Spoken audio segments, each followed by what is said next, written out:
వనపర్తి జిల్లా కొత్తకోటలో సిఐటియు ఆధ్వర్యంలో ఆశా వర్కర్లు ధర్నా చేశారు. ఎన్నికల హామీ 18,000 కనీస వేతనాన్ని అమలు చేయాలని డిమాండ్ చేశారు. వీరి నిరసనతో రహదారిపై ట్రాఫిక్ జామ్ అయింది.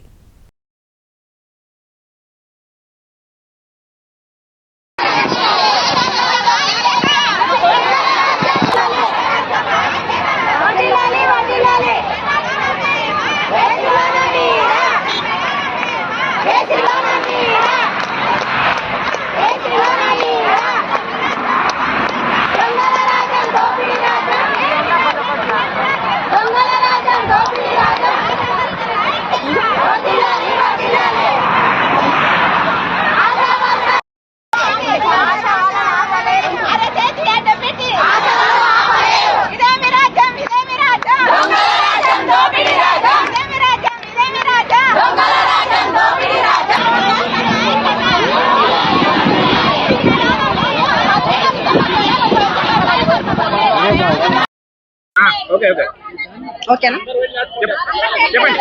నా పేరు సునీత. నేను ఆశా యూనియన్ జిల్లా అధ్యక్షురాలిని. మేము గత 20 సంవత్సరాల నుంచి ఆశా వర్కర్లో పనిచేస్తున్నాము. కానీ ప్రభుత్వాలు మారుతున్నాయి కానీ ఆశాల బ్రతుకులు మారడం లేదు. మేము అనేక సార్లు కలెక్టర్లకు కానీ ఎమ్మెల్యేలకు కానీ ఎంపీలకు కానీ వినతి పత్రం ఇవ్వడం జరిగింది.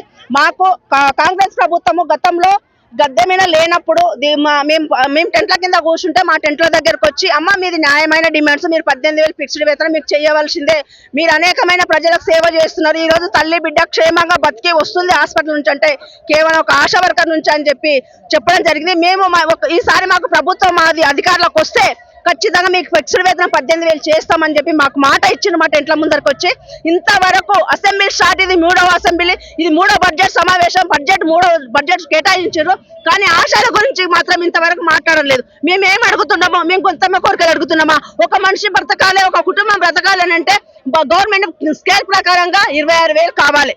ఒక మనిషి ఒక కుటుంబం బతకాలంటే మేము ఏం అడుగుతున్నాం? 18,000 ఫిక్స్డ్ వేతనం అడుగుతున్నాం.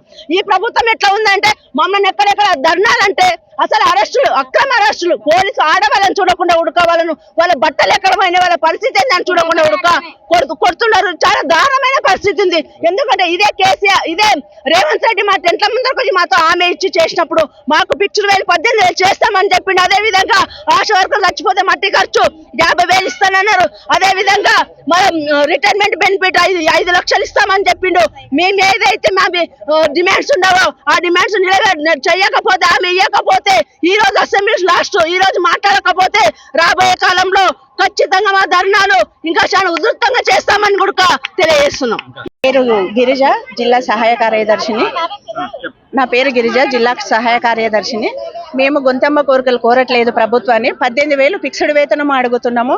మా మట్టి ఖర్చులకు 50,000 అడుగుతున్నాము. స్కేల్ ప్రకారంగా 5 లక్షలు, చచ్చిపోతే ఇన్సూరెన్స్ 5 లక్షలు ఇవ్వాలని 5 లక్షలు కోరుతున్నాము. అలాగే మాతోనే ఎట్టి చాకిరీ చేయించుకుంటున్నారు. పనికి తగ్గ పారితోషకం అంటున్నారు. ప్రతి నెలలో 4-5 డెలివరీలు ఉంటున్నాయి మాకు, కానీ ఒకటే డెలివరీకి ఇస్తున్నారు. ప్రతి నెలలో ఎయిమ్స్ టార్గెట్ అని చెప్పి మమ్మల్ని ప్రతిరోజు టార్చర్ పెట్టి చంపుతున్నారు. కానీ మేము 4-5 ఎయిమ్స్లను చేసినా కూడా ఒకటే ఎయిమ్స్కి అమౌంట్ ఇస్తున్నారు. లెప్రే సర్వే అంటున్నారు. ఇప్పుడు వర్షాకాలం వస్తే ఫీవర్ సర్వే అంటారు, లెప్రసీ సర్వే అంటారు, లార్వా సర్వే అంటారు. ఆ సర్వేలకు ఏవి కూడా మాకు డబ్బులు ఇవ్వట్లేదు. ఆశా వర్కర్లతోనే వెట్టి చాకిరీ చేయించుకుంటుంది ప్రభుత్వము. గత ప్రభుత్వం ఉన్నప్పుడు మేము సమ్మె చేస్తే 19 రోజులు సమ్మె చేస్తే ఇదే కాంగ్రెస్ ప్రభుత్వం మా ముందరకు వచ్చి మీరు న్యాయమైన డిమాండ్స్ అడుగుతున్నారమ్మా, కరెక్ట్ గానే అడుగుతున్నారు, మా ప్రభుత్వం వస్తే మీకు 18,000 ఫిక్స్డ్ వేతనం ఇస్తామని మాకు హామీ ఇచ్చిండ్రు. మళ్ళీ ఈ రోజు మేము రోడ్ ఎక్కినాము. ఈ ప్రభుత్వానికి, కాంగ్రెస్ ప్రభుత్వానికి ఆడపడుచులు కనిపిస్తలేరా?